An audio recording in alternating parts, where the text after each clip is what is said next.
Hello, everybody. This is Scott Shikawa, and we are back after today's hearing that was held by the Board of Land and Natural Resources. I'm here with our legal counsel, Douglas Singh.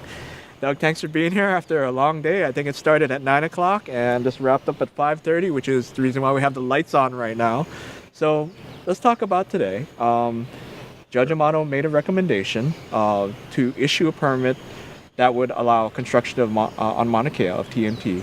The board bylaw is supposed to come out and directly meet with the contested case parties, and why don't you just take it from there? So. Sure. So the parties, because she's making a recommendation to the land board, parties have the right to file exceptions, and then they have the right to argue why the board should not accept her recommendations, which is what occurred today. So we had that argument. Everyone was given an opportunity to make that argument. Yeah.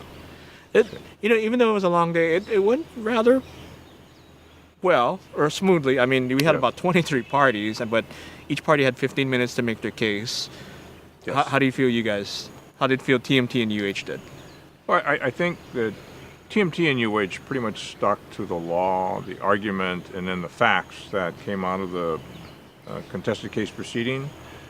And that's in contrast to the interveners who were largely, emotional, very emotional about their feelings about the mountain, not necessarily weaving in the law to that and how the law applied in a way that would give the board an opportunity to deny the permit. Most of them went to the 8 criteria in the end, even though a lot of what they talked about, a lot of what they presented during the contested case proceeding involved cultural practices and the sacredness of the mountain. Now your guys' argument was pretty similar to the first time when there was an application for the conservation district use permit. Any reason why you stuck to that?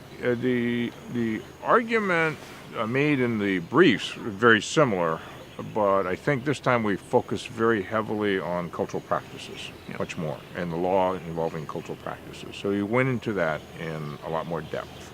Okay. After the oral arguments, there was a period for rebuttals. Yes. Anything UH and TIO in rebuttals to some of the arguments that were made by the opponents?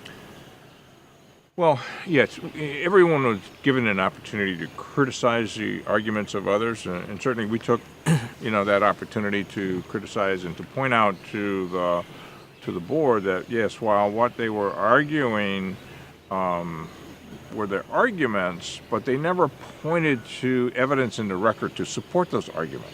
So, and that's, we need to point that out because you need to have the factual basis in order to make the argument work. Yeah. And so we wanted the board to do that on its own. Yeah. And then following that, there was a question and answer session by the State Land Board itself. Yes. I thought they answered pretty fair questions on both sides of the matter.